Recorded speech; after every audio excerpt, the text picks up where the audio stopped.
Triple M NRL Journos show. Adam Peacock alongside Danny Weidler from 9 News. How are you, mate? Yeah, good. Let's talk about the growing siege mentality at the purring Panthers. And Michael Chammas from the Sydney Morning Herald. Purring, I like that. It's a cat reference. I'll be talking about, what am I talking about? Oh, Shane Flanagan and the Dragons extending his time at the club. Chammy, game face on. Can't wait. Hello, gentlemen. Good to see you this week. Chammy in a proper T-shirt without your own scribble on it. No khawd on it. Yeah, it's pretty good. I was just on the fashion. What's Weidler doing? He's wearing green chinos with a green jacket. What's wrong with you?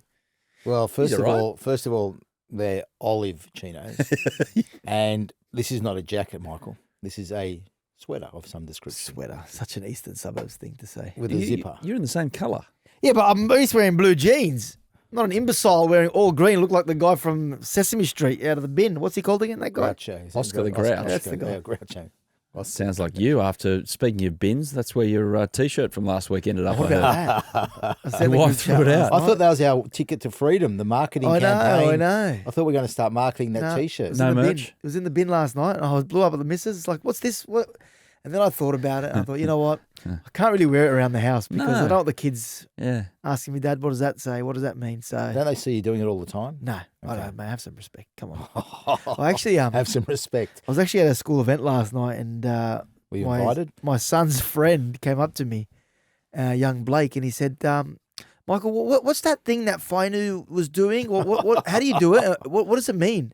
And I just looked at his mum. His mum looked at me. I'm like, she had no idea what I was talking about. Ooh. Well, what he was talking about. I said, hey, best we leave that one.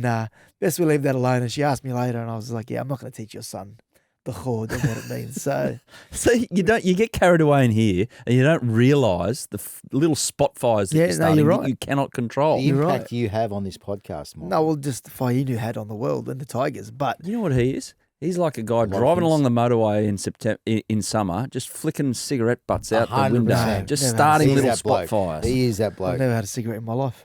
Yeah, but Well- he doesn't understand what you're saying. It's a does he? metaphor. Okay, but use a proper metaphor because I don't appreciate you saying that I'm a smoker.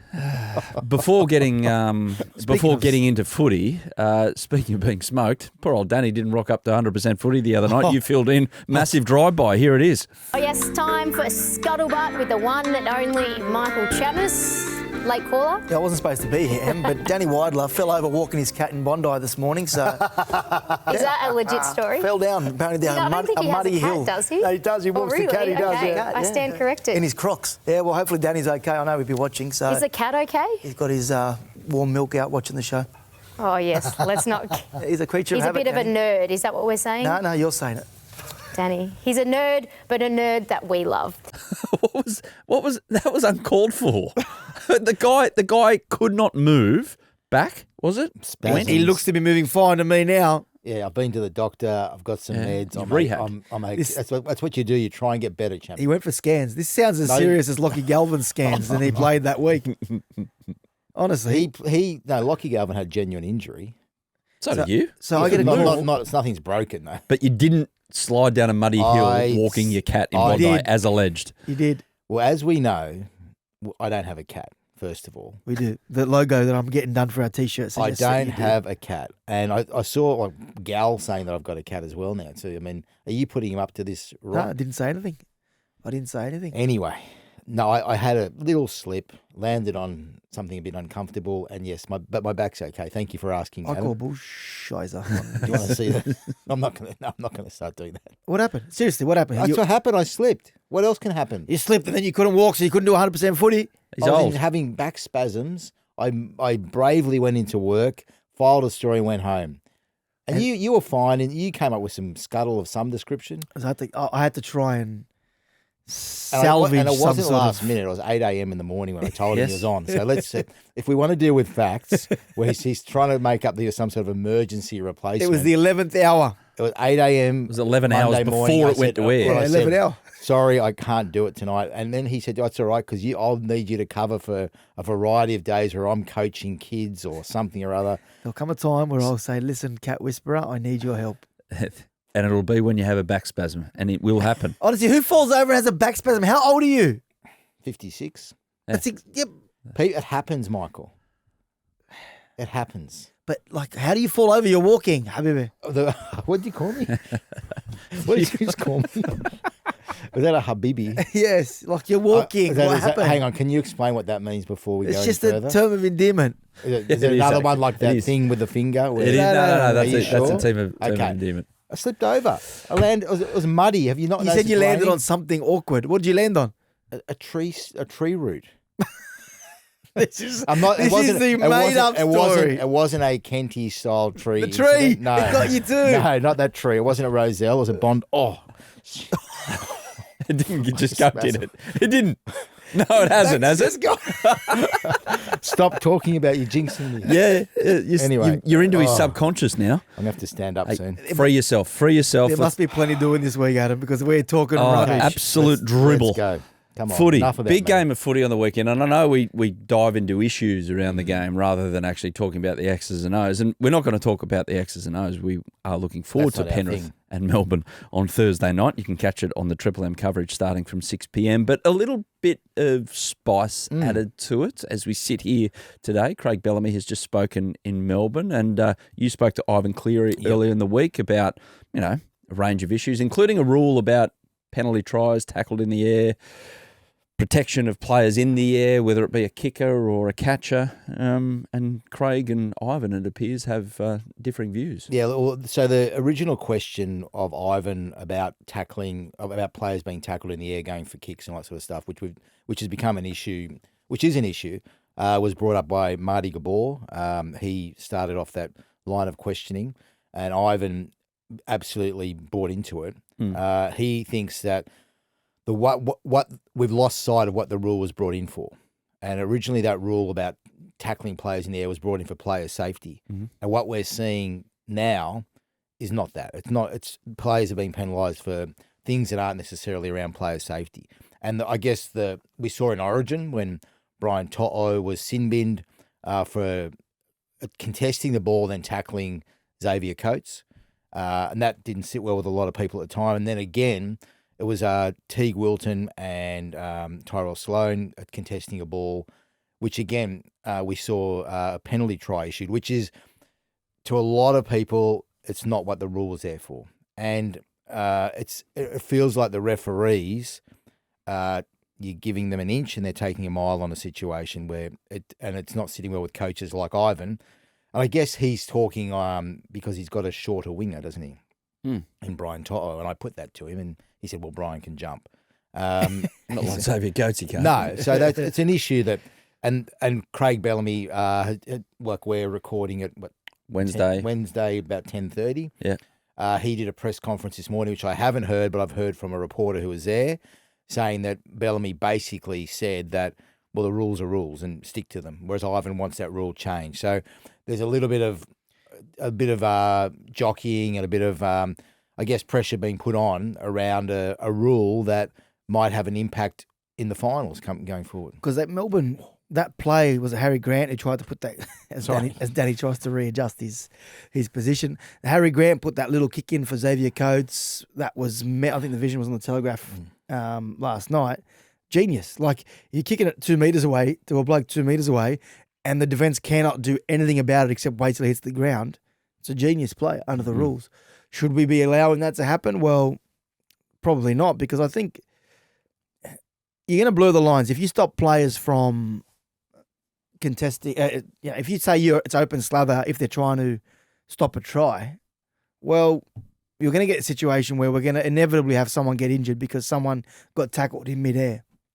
But I think that, to be honest with you, I think it is okay. Brian To'o, if you go up for the ball and you don't get the ball in your hand, your natural instinct is to then wrap your hands around the guy. You can't just drop off midair. Yeah. Imagine if the coach if you just fell to the ground and had your arms by your side, the coach is going to be going, what are you doing? But even if you tried to do that, subconsciously you will try to wrap your hands around the player. Yeah. I'm comfortable with it. You can't change it now, mid-season. But Ivan wants it changed now. It's because rules have been changed mid-season. Were you at Magic Round a few years ago? Just changes rules. Yeah, but I don't think you can do it, is what I'm saying. I'm not saying... You can. Well, it's been proven you can. It would be absolute madness if they did this mid-season. That's the rule now. True. And if you're going to exploit it, then you exploit the rule. That's what coaches do. That's what teams, the good ones, do. They find loopholes in a rule and they exploit it. Can I take you just on a broader sense, Chammy? Like, you've covered Ivan's career really closely, and his his media policy has largely been non-confrontational for quite a long time. Does not want a bar of it. Does he? And like he's always stood back from things. He was quite outspoken about the mental health of his trainer last week. It feels like he's presenting more in the media, but you know the history of it. Like he got schooled, was it by Wayne Bennett years ago? That was my blame me for Well, that. explain it to us. What happened? Good. Well, tell me. I'm leading you into year, it, Chammy. What year was it? It was 2020. Was it 21? 20. It was Was it that before he long won ago? a comp. No. 2021 was the first comp they won. Yeah, was it well, not? put it this way. I had a story delivered to me on a plate from the Penrith staff about players tackling Nathan Cleary. And this happens, right? We get, as journos, you get, sometimes clubs will present you with information which suits them. Mm. And this, I'm not saying in this current instance, like Ivan didn't put anybody. Do you get up it to from mystery emails or just direct? You can. You can get it from a mystery email. You can get it from a trainer who might call you up and pull you to one side and say, hey, listen, do this, say this. A coach will ring you. Like there are some coaches who are classics for ringing you with an idea, which is their idea, and yeah. asking you to present it Des. and see what happens. Because See Dave what- Riccio had an interesting story earlier in the week about trainers spending too long. About the HIAs. Yep. Trainers getting out there. Yep. And there are coaches who have been pushing that. And I've no doubt, and Dave wouldn't obviously give up who, Yeah. but that has come from clubs who are Absolutely. unhappy about what's going Yeah, on. and that's been going for a while. Yeah. I found it, boys. Okay. 2021, September 10, 2021. So Save finals. our superstar. Penrith approach NRL over South Sydney tactics on Cleary. Penrith coach Ivan Cleary has implored the match officials to protect star halfback Nathan Cleary from the potential of an illegal South Sydney ambush on Saturday night. Now, I've got screenshots in this story of all the tackles that happened. South Sydney hitting Nathan late off was kicking. So it was a press release. And I'm pretty sure you find there's quotes here from Ivan Cleary. Yeah. Now, at the time, Ivan didn't give it to me, but when I got the information, I said to Penrith, if I'm going to do this, I'm not firing the bullets for you. You need to give me quotes. Ivan happily did. But then what followed was an ambush from Wayne Bennett, and he started to attack Ivan. They lost, I think, the first week of the finals to South Sydney. And it was a turning point in Ivan's career because he stopped answering phone calls after that. And I remember speaking to him in the offseason because we had a really good relationship where I'd speak to him maybe once a week or once every fortnight.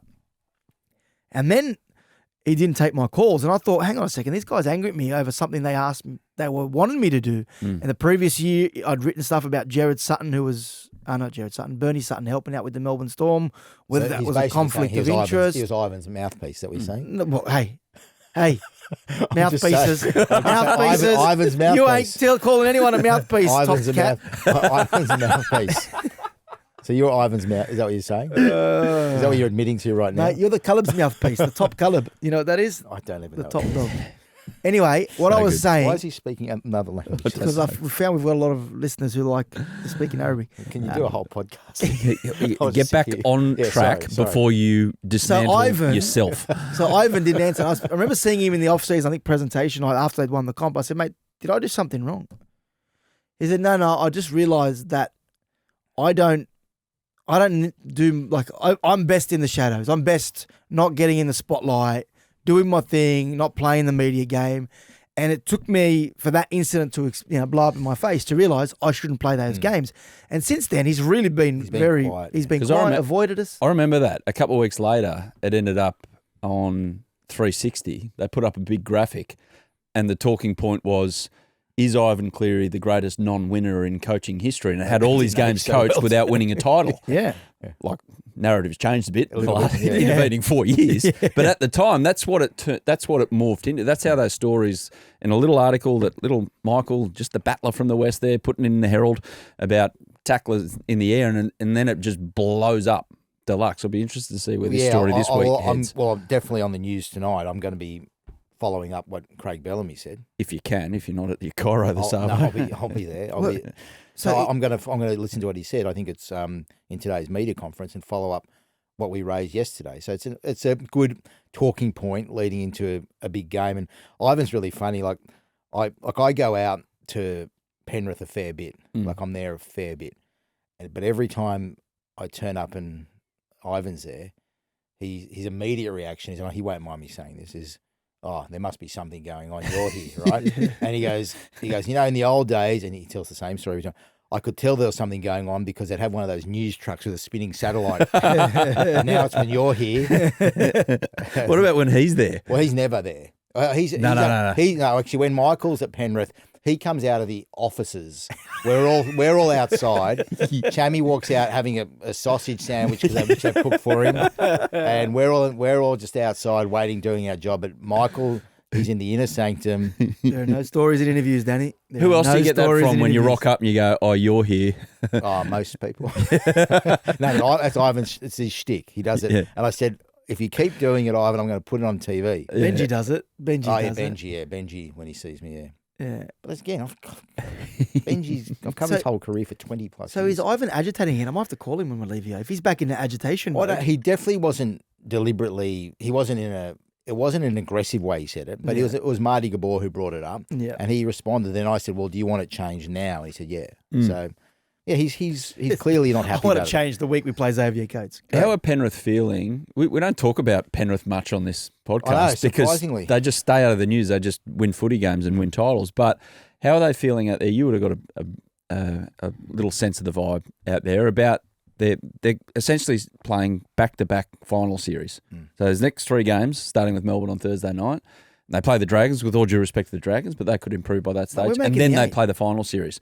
How are they feeling about the prospect? Well, going for 5. The line they're using, Adam, is that we didn't get here by looking ahead, so we're not looking ahead. So they're taking it, the cliched week by week, but that's what they're saying. Well, we didn't get to this point where we've managed to come back from the not from the dead, but from almost gone to top 4. Well, last after round 12. Round 12 last, yeah. And it's incredible. I think if they can win a title from where they were, this is their greatest achievement. I think it's incredible what they've done. Players they've lost, start they had, motivation maybe not being there. If they can do it now, it's all time. I think Penrith have. I think the world has awoken the sleeping giant a little bit in the last few weeks. We've just given them this ammunition, this chip on their shoulder again. The trainer drama last week. Then followed up with another story about their trainer. You could just sense internally there, like these boys, mate, they're starting to build up with everyone's out to get us again. Do they feed off that, do you reckon, I think they do. Yeah. I think they do. That's why I said I think we've awoken the sleeping giant inside. They're going to... It's weird how a team who's won 4 in a row could have a siege mentality.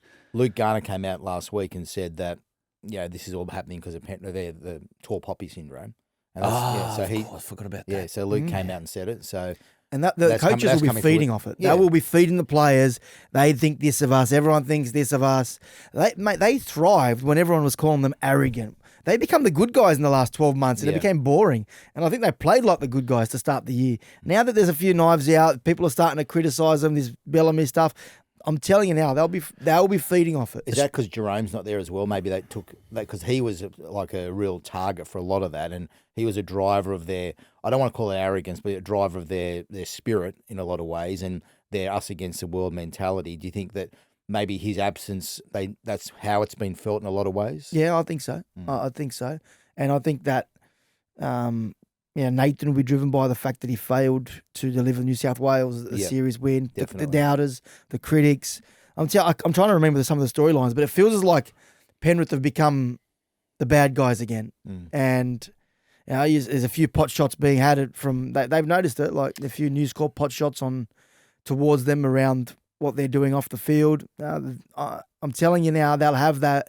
The coaching staff will be telling the players. Well, I don't know if it was a deliberate thing. Sorry. I was just going to say they don't get pot shots in the Daily Panther that Chammy writes for. No. But mate, if they deserve a crack, they get a crack. No. Sorry, Dan. Well, it's interesting. Like Andrew Voss went pretty hard on them, and I respect everything he does in the commentary and then on his radio show. But he sits next to Greg Alexander on a daily basis, and he came out and apologised to Ivan and said that he was wrong in what he said. Went a bit hard. Yeah. With siege mentalities, that like Australian sport does a siege mentality better than anywhere in the world. You reckon? Oh, see, yeah. I don't follow international sports. England, not really. When they're good, they know they're good, so they just go along with it. We're talking about English soccer. Or like a Real Madrid. What about English cricket, though? They're the spirit of the game and all that sort of stuff. That's not so much a siege mentality. That's a like we're just going to play our game, and if you like it, you like it, and we'll try and be relatable.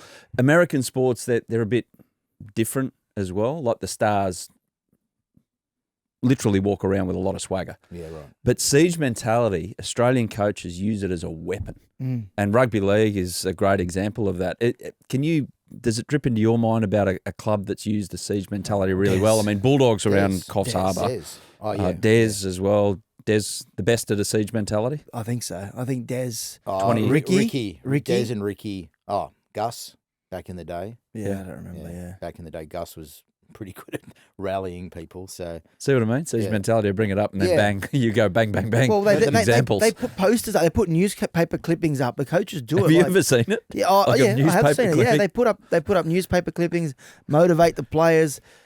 And it's not just what the media say. Like remember when the Storm beat Penrith in the 2020 grand final, and the players were mocking the Mountie Boppers, like a dance out west. They were mocking them. That was a motivation for the whole year. Yeah. Those I think was it Jerome Hughes, maybe Brandon Smith, mocking the Penrith guys. That was in the back of their heads because it was drilled into them. Well, it was shown videos before games. Look at these guys. Jamie, do you remember even at Origin, was it last year, and some of the Blues players went out in their jumpers after the game? Good. Because the year before, Queensland had went to a nightclub somewhere up there, I think it was, in their full kit.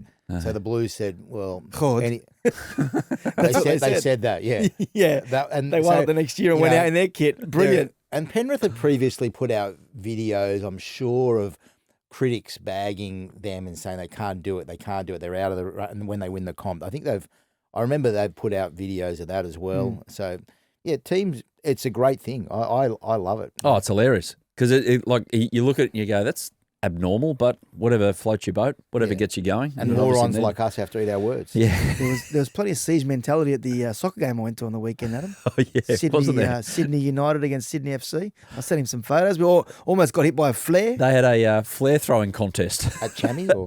Yeah, well, I'd like to think so. That? I had my two little boys with me, so we had to run in a different direction. If you go by yourself at some point, can we organise that? You want me to get hit by a flare? Yeah, why not?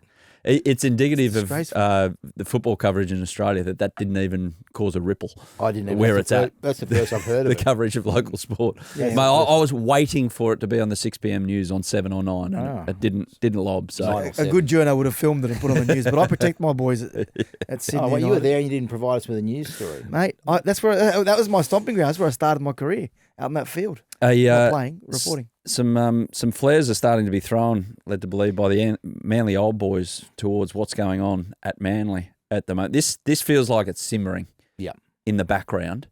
So there is a thought that, the mole, Tony Adams, he's reporting that Anthony... Why is he still the mole too? I guess I don't know. Everyone knows who he is. Anthony Watmo is leading the charge, backed by a former manager, George Mimas, who was also a close ally of Matt Ballon. Like, what is going on there? As a Manly fan, can you enlighten me? I wrote about this a couple of weeks. Well, it was in Perth. I remember writing it leading into the Origin about Matt Ballon and the push from the old boys.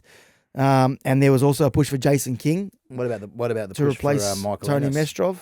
Mm. Well, that was internal. That was the plan. That's their succession plan. Well, it was. I don't know what the plan is going forward. I've But heard that's gone away a little, and maybe Willie Peters might be the thought. Yeah, I'm not sure. Is that what you're hearing? That's what I'm hearing. Mm. Yeah, Bit of scuttle from the beaches across like the it. Spit We Bridge love there. beach scuttle. Yeah, because we're so internal, we don't go anywhere. It's a bizarre We just talk club, amongst Manly. us. It's It a is. bizarre club. It's a weird joint. Like there's some clubs you just look at it and think, you question who runs the Are show they the there? most political club in the NRL? Do you reckon? You tell me. Well, It feels like it. It feels like it is. It feels like, actually, you know what? When the Bulldogs are going bad, there's a lot of There's politics. factions. Para used to be bad. Para used to be bad. Tigers, I don't think it's political. It's just sometimes it's Stuff ups. Yeah, just bad management shooting yourself sometimes. in the Manna foot a from lot of heaven time, for you. Yeah, But I think over a long period of time, Manly have been the most political club in the game. I mean, there's always, we go back to the Fulton era, and now we're experiencing another era. The Cherries, there's talk about Cherry Evans all the time. It's because there's the Leagues Club, there's I think the District Club, I think there's the actual entity of Manly Warringah Sea Eagles, which is a privately owned enterprise by Scott Penn, who doesn't live in Australia. Well, that's a big source of discontent as well. Yeah. What, I Scott think Penn not being around? there's increasing. The mail that I get is there's increasing angst about that he doesn't live here, he doesn't know what's going on, and I was even told recently that there was a push for him to not be chairman, but I put that to Scott last week, and he said it's rubbish, so I have to believe him on that. But there's, Well, he owns the joint, so he's not going anywhere. yeah, but the board can't. Some people on the board might not be happy, but again, he said that's not right. He writes the checks, though. Yeah, anyway, I'm just saying there is concern about that. There's concern about Tony Mestrov, which we've raised before. I mean, I had it in my column that there was talk that he'd been looking around for other jobs, which he denied. Again, Mate, he's got if you've got a setup like that and you're the CEO trying to bind it all together, that is a really tough job, and I do not envy what he has to go through. But just in a general term, you look at how does it fall onto what we see on the weekend? So you look at Manly's roster and you go, well, okay. Roster King, here we go. Yeah, they're coming towards the end. A lot of these players, these top players, Jake Trbojevic, well, not saying Tom's near the end, but, has he seen his best days? What role is he going to play going forward? DCE is going. How does Manly compete with a Penrith Dogs Roosters who have this pathway idea well set and executing at various levels at this stage? Dogs are going to get better. Roosters, we're starting to see that whole, Rooster way Well, they come had through. their pathway, remember? Bob and Scott getting kids from the west of Sydney, plonking them at Narrabeen Sports High. That was their pathway, but that's been largely dismantled because they want to get kids from the local area, and I don't know how strong the local region is. I'm not going to. It's not a Penrith or a Dogs area. Put it that way. Well, it's like if the Roosters wanted to do it, they're not going to get. But they've gone down a different path of getting. They've gone down a different path. Yeah. So maybe Manly have to re-look at that. And that was a call by Tony Mestrov at the time. And he was brought in largely to change the way things were set up at Manly and the influence of the Fultons. So, and he's done that, but maybe he's done his job there. You talk about what they used to have with getting kids out west. Like, at the end of the day, it's demographics. Like, what is it now? 50, 60% of players are of Polynesian background. Yeah, like, that's about there right. is no doubt at a young age when these kids come through, they are superior athletes. Like, they're physically early developers. Yeah, it's incredible. So if you've got the Anglo boys in Manly and you've got a whole nursery of Polynesian players out west, which, my kids play out there in the Penrith comp, and one kid's already gone to soccer because they're just so physically gifted. It's so hard to compete, and it makes young kids nervous to play against them. So when you're competing against that, you're never going to compete against that nursery, especially at a young age. Those players are going to be far more developed physically, and it takes time for the other players to catch up. Just quickly on Manly, like back to their roster, what we see on a weekend, how do they rejuvenate? Because it feels like that when they have to top up their roster, they're going to have to go out and buy. And when you go and buy, you have to go above market rate sometimes. Is this going to be a really tricky situation for Manly over the next 5 to 10 years to get back to where the club believes they should be? The immediate situation is the Dez Hasler back-ended deals. That's his trademark, right? Tom and Jake are on back-ended deals. Yeah. They've got one more year on their deal. So once that clears next year, they'll have some wiggle room. I believe Tom probably on about 1.3 next year on the cap. Jake's 1.1 maybe. That's not how much they averaged out, but that's what they are on their final years. So they're going to have to wear that on their cap next year. Then they'll be in a position to try and rejuvenate. So I think they've got to get through the next 12 months and work out what they do next. Quick break. Comprehend all that as a Manly fan. Really happy story. Back in a sec. Guys, Flano has got a new gig. Well, it's the same gig, but it's an extended one at the Dragons. What was the background of this? Where did this come from? Because it kind of wasn't really talked about, and then bang, it came out late last week. Well, I know I'd been asking questions about what they were going to do with Flano because he was off contract at the end of next year, and you like to a club has to make a decision, don't they, usually on those things. I think, Chammy, you're asking questions as well. Yeah. The story was leaked to Buzz by the CEO, Tim Watsford, in the end. And it's a good signing for the Dragons. I don't think they had a choice but other than to give him some more time because they have improved. They've been a little bit unlucky this year in a lot of their results. Flano's managed to attract some players to the club, and I guess the reason they did it was so that people like me and Michael and others were not going to be spending the whole off season going, are the Dragons going to re-sign Shane Flanagan because he's off contract? And it also gives them the opportunity then to sell their club to try and attract the big names that they need to try and better them, because they can say, well, Shane Flanagan's here till the end of, what is it, 29? 28, 29, yeah. 28. So that's why they've done it. And I think he's had reasonable results, and with a bit of luck, they could have been top 8. They just needed the rain every week. They're great in the wet. Yeah.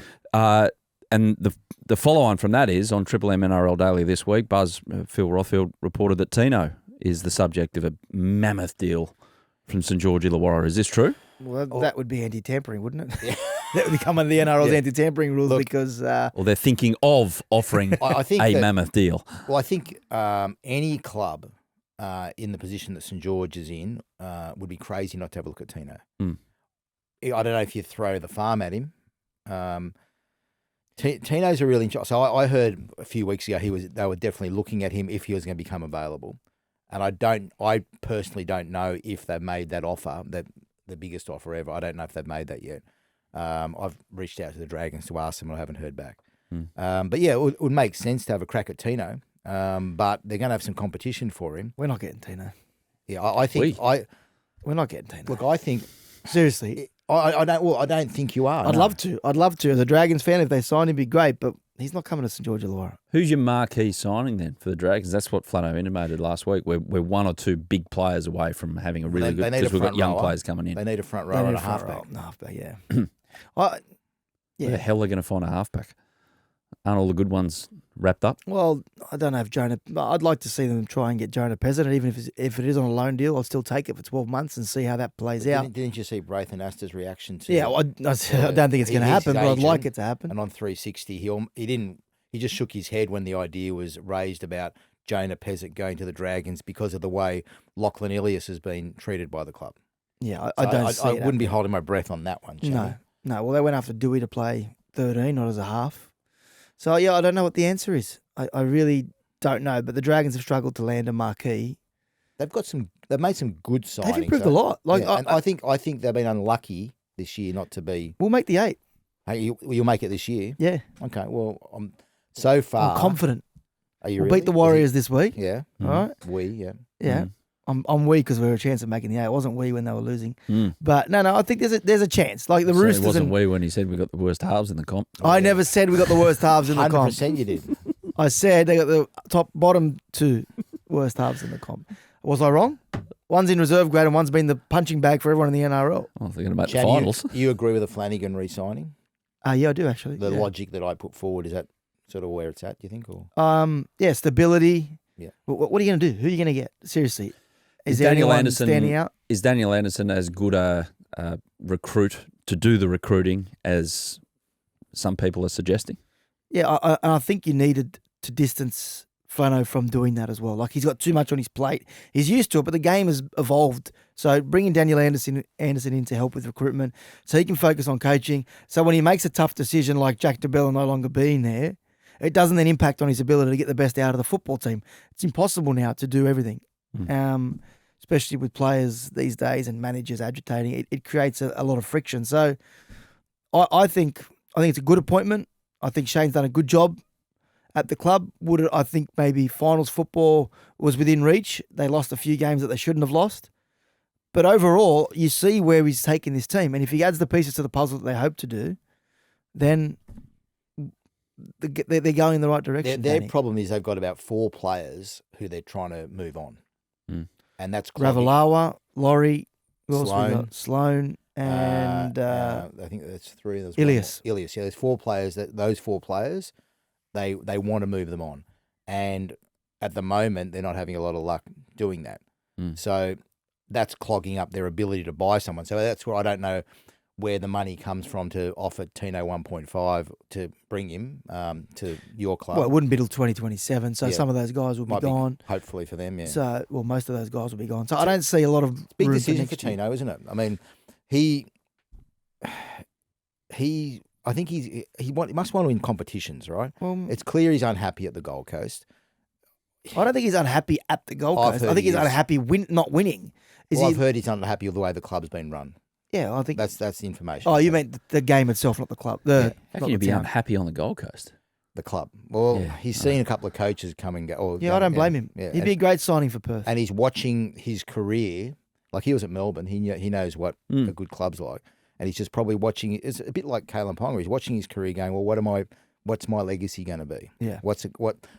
It's fine he'll have the bank balance no matter where he goes, but he's got to find a club where he can have a legacy that means something. And rebuilding the Gold Coast, that'll be a huge achievement if he can do it, if he can stick with it.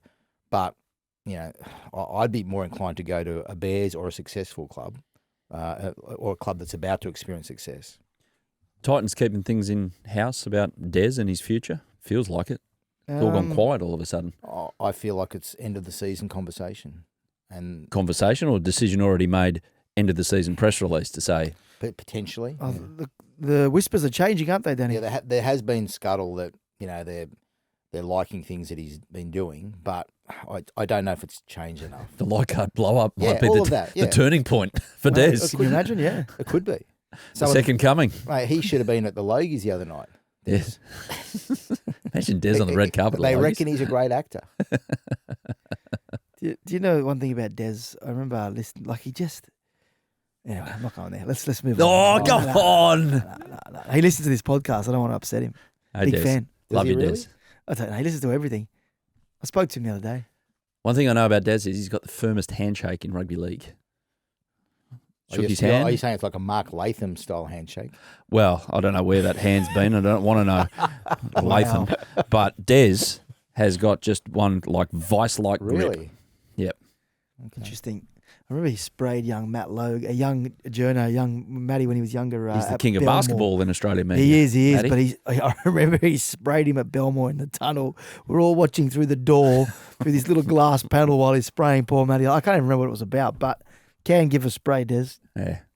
Anyway, I feel like he's lightened a little since those Dogs days. No. Okay, he sorry. wants to win. Yeah. He wants to He's win. angry still. He wants to win. Oh, dear. The player movement track, a bit happening. And obviously, Chammy, you were there the other night on 100% Footy when Sam Walker said about DCE, to welcome someone of that calibre into our club is exciting. And I know as a club, we welcome it. Yep. Sounds like the contract's already done. Most drawn out the contract process. is done. I just don't think it's lodged. So, yeah, it means Sandon Smith has been given formal permission now to move on. Raiders are looking at him. I heard Buzz say that Cowboys were looking at him. He'd want to go somewhere where he's actually going to, not guaranteed play, but be Newcastle? first choice. I thought Para maybe would have a crack, but I got told by Para they weren't in for him. Newcastle makes sense. If you're going to go somewhere, you want to go to play first grade. Yeah. I don't know if Canberra want him as their number 7, like their starting number 7. They're got going to give Ethan Ethan Sanders a Yeah. crack at it. They've promised him the first crack at that. He'd do a So, lot worse though. I mean, like he looks like he's got it. well, do you know what I would sign as someone who's a fullback half option? Dane Laurie. Like the fact that Penrith have told Dane Laurie Yeah. they don't want him next year, he's off contract and he won't be getting a new deal. I think he'd be a handy pickup for a team looking for a backup fullback 6. Like he's a good player, Dane Laurie, and I know that there's some clubs looking at potentially picking him up for a bargain. So there's a number of players at the moment. The clubs are locking down their big guns because of the threat of the Bears, but there's a lot of fringe players at the moment sort of looking for a new deal, and I think there'll be some movement. On Dane Laurie, I remember Gus telling me a story that he reckons that he's got the best resume tape that he's ever seen. Oh, the highlights reel. I said it on the pod the other night, Did he? on the show the other night. Okay, Yeah, I didn't. Sorry. thanks for watching. I watched bits. I watched where you carved He's me in up. traction. I watched where you hammered You me. didn't watch it. You got told about it because people kept sending you cat emojis. That's what you said. I did get a lot of cat emojis. That is true. Did you? Not for a When good he reason. said that, you started getting Next day, I've messages. also had I've had every time I ring someone this week. I didn't know you had a cat. This That's- one that's- guy who sent I- us this message I didn't on know this you show had a cat. to No, I say, don't have a I cat. saw Danny I walking have the his same cat. conversation time and again this week. Mate, Oh. for those guys, for those who are know. watching this podcast, on YouTube, they'll be able to see we're designing a logo to go with this podcast. My hair looks pretty orange there. Yeah, it's I look pretty in good good. shape, It's pretty actually. good. Can you pretty good? Can you make it a fro Yeah. to good match the idea, one they actually. put up on What 360? colour's my cat? Yeah, it's a black cat. I don't want a black cat. Why not? Isn't that bad luck? Oh, Panthers. hey, Oh, no, no, okay. no. I'll give it some stripes. We'll make it like a tiger cup because we speak so much about the Yeah, tiger. exactly. Can we call the cat Chammy? Oh, no. Exactly. Chammy the cat. Before Put your we head on the cat. There you go. Then I'll Before we go, is there so Souths are demanding the Roosters cut ties with Matraville Sports High School. Souths complaining that the Chooks are using the school as a training base to poach Rabbitohs aligned talent. Souths obviously want to play more games at Allianz Stadium in the future. Chammy Nick talk is us through it. banning it. There's a Roosters emblem on one side of the stadium. There's a Roosters doorway on the other side of the stadium. There's a Nick Politis Centre of Excellence. There is. Inside. Of which is course. like that. Reminds me of that, what's that movie, Zoolander or something, where there's a... Centre for ants. Instead of what is this, school for ants? What do they call the school?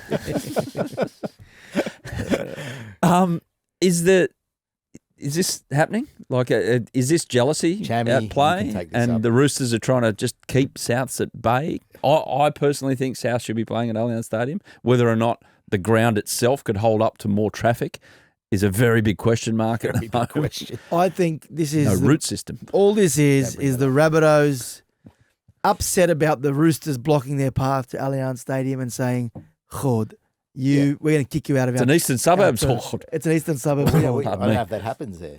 What? That's- No, they don't do it, but no. that's Does the now. equivalent of it. So what's happening is the Roosters have been training out of Matraville Sports for 15 years for their juniors.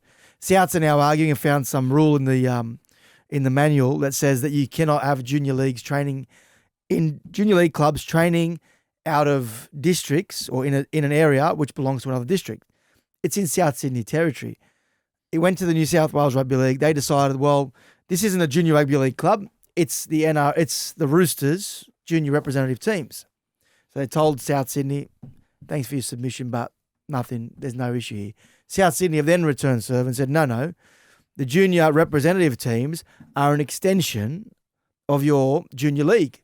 So we've got players who are from the area who are signing with the Roosters because they can train locally, which I can understand that point too. I don't know why it's taken 15 years to blow up. It's taken a stadium situation for them to... Big boys and their toys, mate. I reckon it's something to do with the fact that the Roosters have got so many good young players coming through, and Souths, I don't know where they're at, but Apparently maybe their juniors aren't going well this year. maybe their Souths are looking at the Roosters going, well, hang on a moment, we're How not does quite that happen? up to Yeah, but the pace Roosters here. juniors are guys they're bringing in. Like they're some of those ones who are doing well. The Roosters are doing a great job of identifying young talent from other areas, from New Zealand or Queensland, and bringing them into their academy at a young age. So Yeah, and their academy's about a Matt Burton kick away from that ground too. So is it? yeah, it's close. There It's you very go. close. There It's you in go. that area. I love a good stink. 117-year feud. Bring There's it some on. good feuds in rugby league. Roll on. Gents, we'll leave it there because Danny has to get to the chiropractor or to the chemist to get some Voltaren. Thank you. Correct? Yeah, I'm on everything. Exactly. And Chammy, you don't need anything, mate. You just be you. He needs some downers. What's that mean? Just calm you down a little bit. Okay. So angry. Mate, honestly, look after yourself. I'm really concerned about your You're health. not concerned at all. I am, mate. If What's you're about- if you're slipping You're over, not- you're not concerned one bit. just walking around, that's a real concern. I'm surprised you didn't push me over. Come watch my soccer semi-final on Friday night. Why? Why would I do I that? can show you how to move without falling. Oh, okay. Aren't you a goalkeeper? Look, I've moved the transition to the striker role. Here we go. Okay. We're done. See you, everyone. Why? Bye.